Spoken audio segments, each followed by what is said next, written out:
Welcome to Roots of the CLT, the first of 4 chapters examining the origins and evolution of the Community Land Trust. My name is John Davis. I've been commissioned by the National Community Land Trust Network to record a talk that I've delivered and revised a number of times since 2006. That year, the network's educational affiliate, the National CLT Academy, held its first 3-day training with funding from the Lincoln Institute of Land Policy. Practitioners came together for a hearty meal of technical know-how. But we had added something unexpected to the menu. We began with an overview of the CLT's history and guiding principles. Practitioners may have been drawn to this training by the chance to feast on the meat and potatoes of organizing and operating a CLT. But first, they had to eat their vegetables. They were served a generous helping of the leafy values underlying the model. This historical appetizer came to be known as Roots of the CLT. I've divided my talk into 4 segments to make it easier to digest. You are encouraged to consume these chapters in sequence, but there is no reason to do so at a single sitting. Roots of the CLT is focused on the model's development in a single country. CLTs currently exist in 46 different states, Puerto Rico, and the District of Columbia. It is important to note, however, that CLTs are now being established in other countries as well, including England, Australia, Canada, and Belgium. Our search for roots of the CLT will examine precedents and pioneers that prepared the ground for the first CLTs. We'll also trace the ways in which the model has changed over the years. There are now over 260 nonprofit corporations in the United States that either call themselves a community land trust or exhibit enough characteristics of the classic CLT that it is fair for us to call them a community land trust. Much of this growth has happened in the last 20 years. As you can see from the graph on your screen, the model itself has not been around very long. The first urban CLT was created in 1981 in Cincinnati, Ohio. It was started by an ecumenical association of pastors, priests, and nuns who were worried about gentrification and displacement in their inner city neighborhood. The first rural CLT was created in southwest Georgia in 1969. New Communities Incorporated was conceived by stalwarts of the Southern Civil Rights Movement as a vehicle for helping African American farmers and their families to gain greater security in a turbulent time. But the model's roots are much older and rather tangled. The CLT did not grow out of a single tradition. It was seeded and nurtured by people from the single tax movement, the peace movement, the civil rights movement, and activists creating agricultural co-ops or planning more livable cities. The story of the model's origins is as messy and multifaceted as the picture on your screen. I'm going to tell a simpler tale. Understand this is my own biased, idiosyncratic selection of people, places, and connections. Someone else might spin this yarn a different way. I'm going to sort the defining characteristics of the CLT into 3 clusters, and then say how each of them came to be grafted onto the green and growing trunk of the CLT. There are characteristics related to the distinctive way in which a CLT handles the ownership of land and buildings. There is a distinctive way in which the CLT is structured organizationally.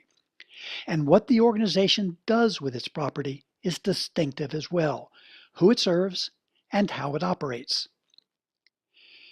Among the organizations called a CLT, there is enormous diversity in name, purpose, and structure.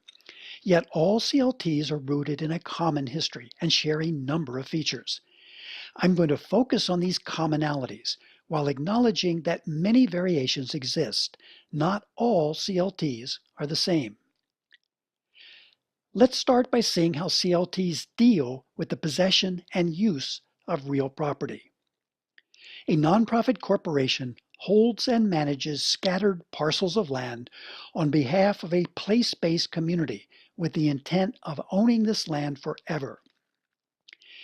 Any buildings are sold off to homeowners, cooperatives, nonprofits, or other corporations or individuals. These structures may already exist when the CLT acquires the land, or they may be constructed years later. A ground lease knits these ownership interests together. This is not your typical landlord-tenant agreement. The CLT ground lease lasts for a very long time, often 99 years. It is mortgageable, inheritable, and protects and balances the interest of both parties. By the way, when we talk about structural improvements on a CLT's lands, we are not only referring to detached single-family houses like the one pictured here. Multi-unit condominiums, cooperatives, and rental housing have been developed on land that is leased from a CLT. So have mobile home parks, shelters, and housing for persons with special needs. And housing is not the only use for a CLT's lands. CLTs have sponsored community centers and service facilities, community gardens, and urban farms, offices, stores, and other commercial buildings. Anything you can build on land, anything you can do with land, has been done using this unusual model of tenure that combines community ownership of land with individual ownership of buildings. Dual ownership is a defining characteristic of what is often called the classic CLT, but a number of variations have appeared over the years. CLTs that do rental housing sometimes end up owning both the land and the building. CLTs doing condominiums sometimes own neither the land nor the building, making use of affordability covenants instead. Other variations arise when local CLTs tailor the model CLT ground lease to fit conditions and priorities in their own communities. Here's the next cluster of characteristics. There are three organizational features that allow us to call a leased land arrangement a community land trust. They put the C in CLT. The landowner has trust in its name, but it is not legally a real estate trust. It is a nonprofit corporation, no different than any other nonprofit established under a state's corporate statutes. The CLT has a voting membership that is drawn from a service area that can be as small as a single neighborhood or as large as an entire city or multi-county region. That membership is empowered to elect a board that maintains a balance of interest among different constituencies.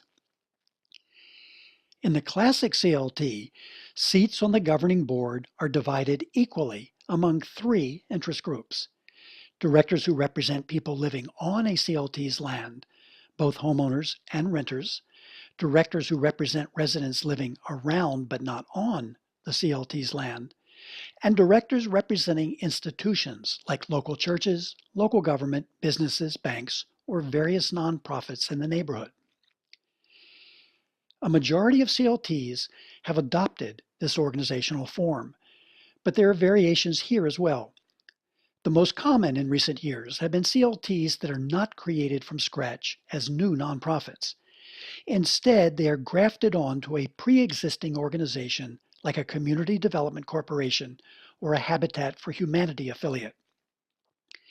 This has been done in a variety of ways, either by incubating the CLT under the corporate umbrella of an existing nonprofit and later spinning it off, or by amending the nonprofit's bylaws and converting it into a CLT, or by operating the CLT permanently as a corporate subsidiary or internal program. And as I've already mentioned, CLTs are frequently combined with other models of private non-market housing, especially those at the homeownership end of this continuum, a family of tenures that I named years ago shared equity homeownership. These hybrids represent organizational variations all their own. Finally, let's look at the distinctive way that CLTs are operated. There is an emphasis on serving people of limited means while carrying out other activities recognized as charitable by the IRS under Section 501c3 of the tax code. There is an emphasis on maintaining the permanent affordability of housing and other structural improvements on a CLT's land. And there's an emphasis on keeping homes in good repair and making sure they're not lost to foreclosure. CLTs stand behind the housing they've created. They stand behind the people they have helped.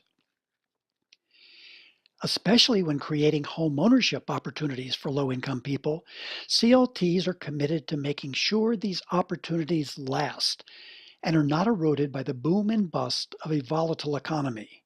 They are made to last by an operational commitment to what CLTs have come to call the three faces of stewardship. This long-term commitment forces every CLT to look for an equitable balance between competing goods and goals. A CLT wants to preserve affordability for future generations while allowing the present generation to build wealth. A CLT wants to respect the privacy and independence of the people who live on its land, while retaining the right to intervene if homes are not kept in good repair, if aging systems are not replaced, if mortgage payments are not made, risking foreclosure. Different CLTs handle these trade-offs in different ways, introducing many variations in how they operate and who they serve. Despite their diversity, what all CLTs have in common is an operational commitment to staying in the picture long after a parcel of land is acquired, long after development is done. This durable commitment to the sustainability of the opportunities it has worked so hard to create is the CLT's forte. Stewardship is what a CLT does best. In the words of Connie Chavez, "We're the developer that doesn't go away." This intersecting cluster of characteristics has the effect of transforming a CLT's lands and what's developed on them from being market commodities that enrich a fortunate few to becoming shared resources that are held and managed by a nonprofit steward for the benefit of a larger community, present and future. This is a far cry, of course, from the way that land and housing are typically handled in the United States. Speculation, not stewardship, has ruled from the very beginning. Many of our nation's founding fathers built their fortunes by accumulating land in the path of development, anticipating where people would settle and how a town might grow. Some of them became revolutionaries, in part because they resented the Crown's interference in their get-rich land schemes west of the Allegheny Mountains. The roster of American land speculators is crowded with the names of such luminaries as Benjamin Franklin, Patrick Henry, and George Washington. Remember, the father of our country was a land surveyor and speculator long before he won fame as a soldier. So deeply ingrained and widely practiced is this notion of an individual's inalienable right to claim for himself all the land he can grab that Thorstein Veblen, our greatest homegrown political economist, suggested that speculation, not baseball, is really our national pastime. He dubbed land speculation the great American game.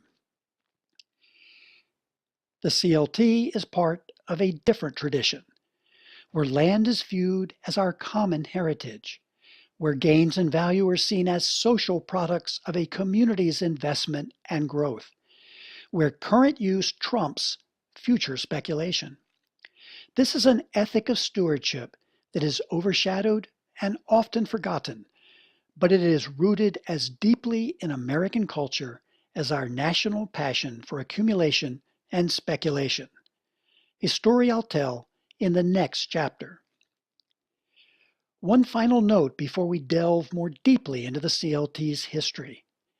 This presentation is a non-commercial work in progress with images and ideas I have borrowed from many sources for the sole purpose of educating a community of colleagues. If you notice major omissions or mistakes, please point them out. I would welcome your suggestions for improvement. My address is posted on your screen.